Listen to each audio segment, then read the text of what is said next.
Hello, dear viewers, and welcome back to the channel where we carefully follow the intricate developments and shifting dynamics within one of the world's most scrutinized families. Today, we turn our attention to a story woven from creative ambition, commercial disappointment, and the ever-present shadow of royal controversy, a narrative centered on none other than Sarah Ferguson, the Duchess of York. Before we begin this comprehensive deep dive into her professional setback and the strategic decisions surrounding it, I kindly invite you to pause for a moment. If you enjoy these in-depth examinations of public figures and their journeys, please remember to tap the like button, subscribe to the channel, and ring the notification bell. Your support ensures we can continue delivering these detailed and thoughtful reports. The news currently circulating within literary circles and royal commentary focuses on a subtle yet significant professional obstacle Sarah Ferguson has encountered. It involves her latest foray into children's literature, a field in which she has historically achieved substantial success. We are referring to her newest book, titled Flora and Fern, Kindness Along the Way, intended to impart gentle moral lessons to young readers. This project was expected to be another seamless addition to her extensive body of work. However, what was supposed to be a straightforward publication has taken a troubling turn. Not only has the release been delayed, but it has now been completely abandoned, raising pressing questions about the future viability of her creative ventures in today's environment. Let us carefully examine the timeline of this publishing challenge. Flora and Fern, Kindness Along the Way was originally scheduled for release on October 9th. For a book associated with someone of Sarah Ferguson's global profile, such a date would have been deliberately chosen to maximize market visibility during the highly profitable autumn sales period.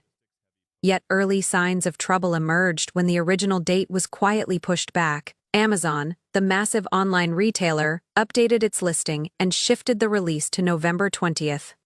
Delays in publishing are not unusual, especially in the logistics-heavy post-pandemic landscape. However, a 2-month postponement for a high-profile royal adjacent title often suggests internal difficulties, but matters quickly escalated far beyond a routine delay. In a highly unusual development, one rarely experienced by authors of the Duchess's prominence, the listing for Flora and Fern was completely removed from the platform. It disappeared without explanation, leaving pre-order customers and devoted fans bewildered. Official confirmation of this drastic step comes from analytical data supplied by Nielsen IQ Book Data, a leading authority on publishing trends.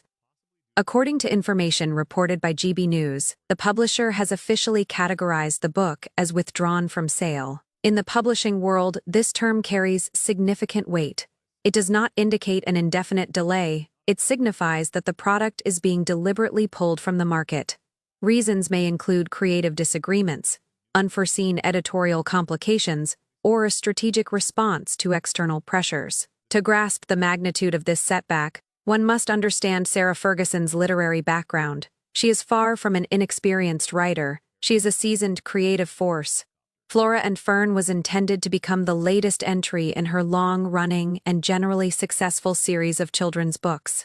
The Duchess of York has an extraordinary portfolio, having authored more than 70 books over the decades. Her name has long been associated with beloved characters such as Budgie the Little Helicopter, a franchise that became an international sensation, inspiring animated television adaptations and a wide assortment of merchandise.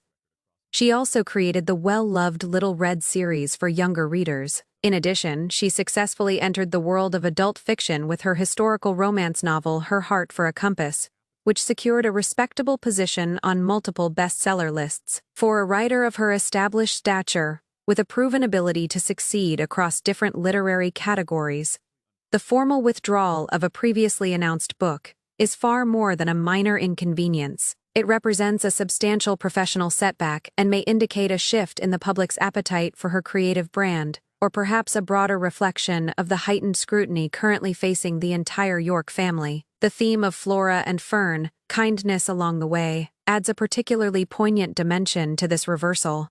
Sarah Ferguson has long attempted to project an image of warmth, resilience, and compassion through both her charitable work and her literary output. To have a book centered on the virtue of kindness removed from distribution at a time when she and her former husband are navigating extremely complex public perception challenges feels almost symbolically unfortunate. This development forces us to widen the lens, from a single publishing disappointment to the much larger and more complicated environment in which Sarah Ferguson now operates, an environment heavily shaped by decisions made at the highest levels of the British monarchy regarding her former spouse, Prince Andrew, Duke of York, or, as he is now more formally referenced, Andrew Mountbatten. Windsor. The withdrawal of the book comes shortly after a monumental and nearly unprecedented decision made by King Charles III. The king formally stripped Andrew Mountbatten, Windsor, of the remaining fragments of his royal titles and military associations. This severe action was a direct consequence of Prince Andrew's long-standing and deeply damaging connection to the late convicted offender Jeffrey Epstein. The king's institutional decision was a clear attempt to distance the crown from a scandal that has clouded the royal family for years. The removal of titles is not merely symbolic, it represents a profound institutional recalibration, emphasizing the seriousness with which the monarchy regards the ongoing public fallout from Andrew's ties to Epstein. This climate of intense public judgment and institutional cleansing forms the backdrop against which Sarah Ferguson must now navigate her commercial and creative ventures. It is impossible to fully separate the Duchess of York's professional activities from her long-standing, supportive, and unconventional relationship with Prince Andrew. Despite their divorce in 1996, the Duke and Duchess of York have maintained a notably close bond, famously continuing to share their home at Royal Lodge in Windsor Great Park. This unique family arrangement has often been praised as an example of effective co-parenting and mutual support. Yet, it also means that when one member of the partnership faces crisis, the other is inevitably swept into the same storm of public attention. During the time when King Charles delivered his decisive ruling regarding Andrew's titles, Sarah Ferguson's response was analyzed closely by royal watchers and the general public. A source close to the Duchess shared important insights with Hello magazine, portraying a woman of steadfast loyalty and clear-eyed pragmatism. According to this insider, Sarah Ferguson is entirely at ease with her former husband's decision to comply fully with the king's directives. The central message conveyed was one of unwavering support. She will always stand behind her former husband's choices and will do anything in service of the king. This statement carries significant weight. It illustrates her loyalty not only to Andrew but also to King Charles III, signaling her recognition of the broader need for institutional unity, even when it comes at considerable personal cost. Crucially, the source added an especially revealing comment about how these changes would affect her daily life.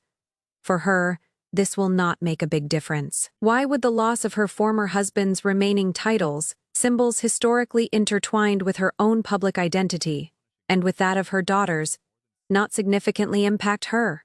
For Sarah Ferguson, the identity she built after her divorce was never dependent on royal protocols or ceremonial prestige. Instead, it was anchored in her commercial ventures, her writing career, her charitable initiatives, and her frequent media appearances. While she continues to hold the title of Duchess of York, her livelihood and influence stem from the strength of her personal brand, rather than from the formal hierarchy of the monarchy. Thus, Andrew's altered official status, while momentous for the royal institution as a whole, holds far less practical relevance in her daily professional life. Her priorities remain unchanged: to support Andrew emotionally and to ensure the continued stability and well-being of their daughters, Princess Beatrice and Princess Eugenie. This combination of resilience and realism has long defined the Duchess's character, qualities that have enabled her to survive decades of relentless media attention and numerous financial challenges. Yet even those with formidable endurance sometimes need a new environment, a pause, or a reprieve from the constant intensity of public scrutiny. This leads us to the latest reports about Sarah Ferguson's personal plans for the near future. In the wake of mounting pressures, both from the fallout of Andrew's stripped titles and her recent publishing setback, close friends have suggested that she is preparing for a substantial geographic shift. According to these claims, Sarah Ferguson intends to move abroad to Portugal as early as January. This is not a mere vacation. It appears to be a deliberate and carefully considered relocation designed to create distance, offer privacy, and perhaps provide renewed emotional space. The arrangement reportedly includes her staying at a residence belonging to her younger daughter, Princess Eugenie. Princess Eugenie, her husband Jack Brooksbank, and their children have already spent extensive time in Portugal. Jack's professional obligations in the region, he works for Discovery Land Company, a luxury property development firm, help explain why Portugal is a natural choice. The country offers a blend of seclusion, pleasant climate, and proximity to her daughter and grandchildren. It could serve as a refuge from the unending gaze of the British press and the constant association with the controversies surrounding Royal Lodge. If this move comes to fruition, it suggests a desire to reset, to step away from the direct storm of royal turmoil that has shaped her life so prominently in recent years. It would allow her to focus on her family, potentially regroup professionally, and rebuild her creative drive without the immediate pressure of UK headlines demanding responses to the latest developments regarding Andrew Mountbatten. Windsor. It is a remarkable convergence of events, a major professional setback, the withdrawal of Flora and Fern, occurring at the same moment the monarchy delivers its most severe institutional blow to her former spouse. This sequence appears to be propelling her toward a possible personal retreat to the Iberian Peninsula.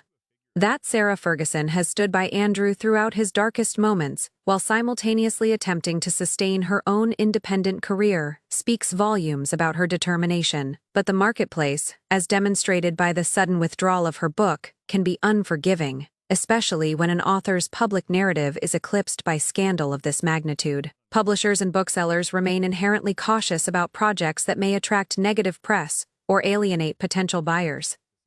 The withdrawal of Flora and Fern, kindness along the way can be interpreted through several possible lenses. Was it a content-related issue that seems highly improbable for an established and experienced children's author? Was it the result of a contractual disagreement? It is possible. Or was it a deliberate strategic decision by the publisher to avoid the inevitable media storm that would connect any promotional activity to the ongoing saga of Prince Andrew and the King's unprecedented measures? Given the timing, the latter explanation appears the most plausible. The noise surrounding the York name at this moment is simply too overwhelming for a gentle, soft-spoken children's book to make a successful debut.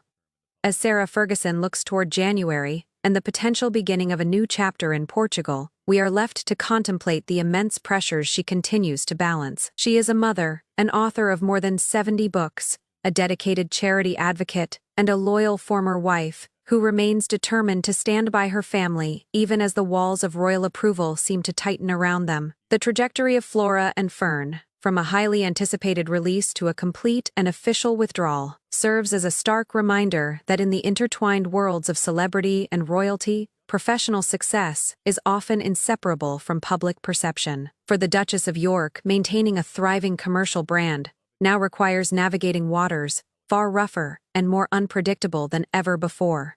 We will, of course, continue to follow any developments regarding her rumored relocation to Portugal and any future endeavors she may pursue within the publishing industry. Her consistent presence in the public sphere is a testament to her distinctive blend of vulnerability and determination.